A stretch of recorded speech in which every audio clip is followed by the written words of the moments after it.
Let's learn how to create sequences in Adobe Premiere Pro.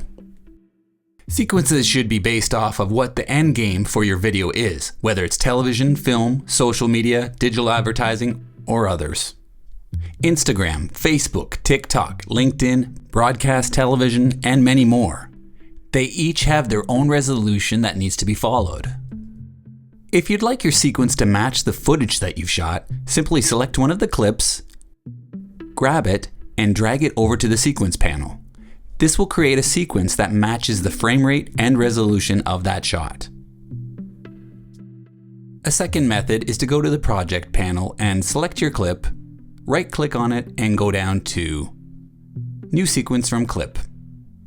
And as you can see, a new sequence has been created, and it produced the same results as the previous method by matching the frame rate as well as the resolution. So if we look at the icons that are represented in the project panel, we can see that they represent their clips and sequences accordingly. This one here for a movie shows an icon of a movie strip as well as a waveform. That represents that that clip has audio and video. Up above we have the sequences, and you can see how they represent the look of a sequence on the sequence panel. That's how you distinguish the difference. So we have two sequences open here, and it's a good idea to rename them appropriately. So I'm just going to call this the way down 1, and I'll name this one the way down 2. And now we'll know which one is which. So let's go to the third method of starting a new sequence, and that would be to go to this new item icon, click on that, and hit sequence. This automatically opens this window and is open to the 1080p section. If you wanted to go to 4K, you would go down to here. There's also a social section that has various resolutions such as 4x5, 9x16, or 1x1.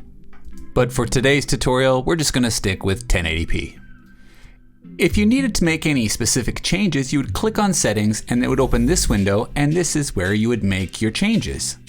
I think everything's just fine the way it is right now. However, I'm going to make one little change, and that's to the preview file format setting from QuickTime to iframe only MPEG. This change often makes systems that struggle a little bit work a little bit better. And that created sequence 1 right there. So let's just rename this one. We'll call this presets.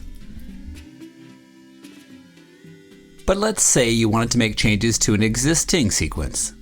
You'd just go up to sequence, and then to sequence settings. And it opens up that same window that we just worked on a moment ago. And we can make adjustments here by changing the resolution to 1080 by 1080, thereby making it a 1:1 ratio. And I'm going to change that preview ratio one more time. And we get this notification, and it's saying that the preview files will be deleted, but that's okay. And we're just going to hit OK.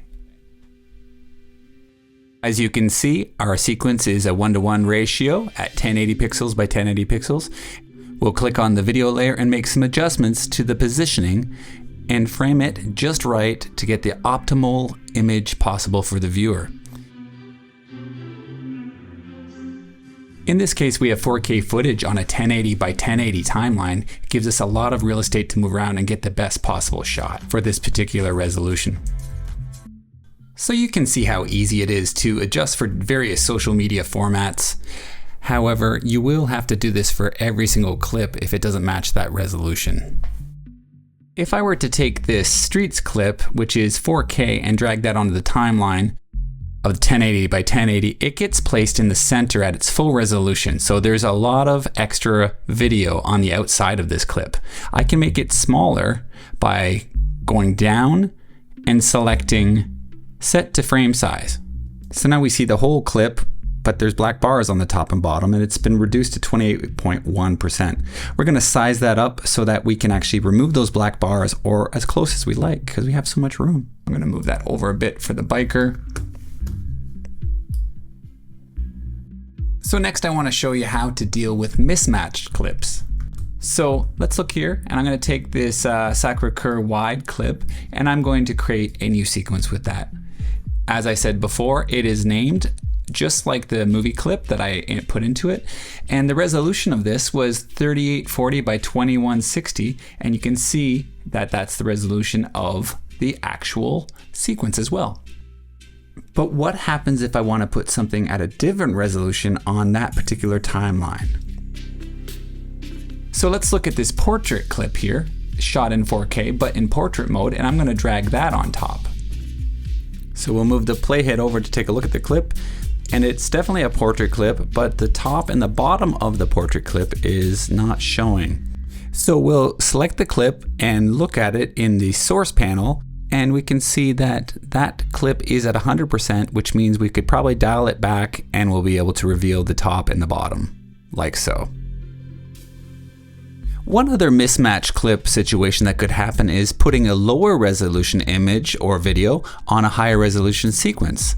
So let's put a 1080p video clip on a 4K sequence. It gets placed in the middle and it does not fill the frame. We could scale it up here. It's at 57% and as far as the timeline goes here. But instead, let's right click and go down to set to frame size. There we go. We've scaled it up to 200% here, and now it's filled in that space perfectly. So what happens if you have a frame rate that is different? For instance, if you had something that was 30 frames per second and then you imported something that was 60 frames per second, what would happen? So let's create a new sequence by using the clip the way down. Its frame rate is 29.97 and it is 4K resolution at 3840 by 2160. Let's just move the playhead to the end here, and then we're going to grab another clip that has a different frame rate. So this clip has a much higher frame rate at 59.96. But as it plays, you can see that Adobe has done the math and it's playing normally. But it's 60 frames per second, which means I should be able to see this in slow motion without any choppiness. How would I do that? Let me show you. I'm going to go over to the movie file. I'm going to right click on it and I'm going to go to Modify, Interpret Footage. That brings up this window here, and I can have the choice of keeping it the frame rate as it is, or I can adjust it to match the sequence and make it play in slow motion. So I will enter 29.97 frames per second here, and that will make it slow motion. Let's take a look. And you can see it's been changed here from 60 frames per second to 29.97. And you'll notice that when I drop that in, and now when we watch it, it's been slowed down to match the 29.97 FPS. And that makes our modified clip slow motion. So we now have one more mismatch warning that I want to address. Let's say we deleted all the clips off of a 60 frame per second sequence. And then from the project panel, I'm going to drag a clip that is 30 frames per second. So once we drag our clip over here, we're presented with a little warning saying, hey, this doesn't match. Do you want to keep the existing settings or match it to the new clip? And this will be up to you at this point. It's a matter of, do you want to keep editing with that setting, or do you want to adjust it and continue on with different settings? So that's it. That's multiple ways on how you can create a new sequence and how you can adjust clip mismatches as well. See you next time. Please give this video a like and subscribe to see more videos like this. Check out this video on how to edit audio with Adobe Premiere Pro.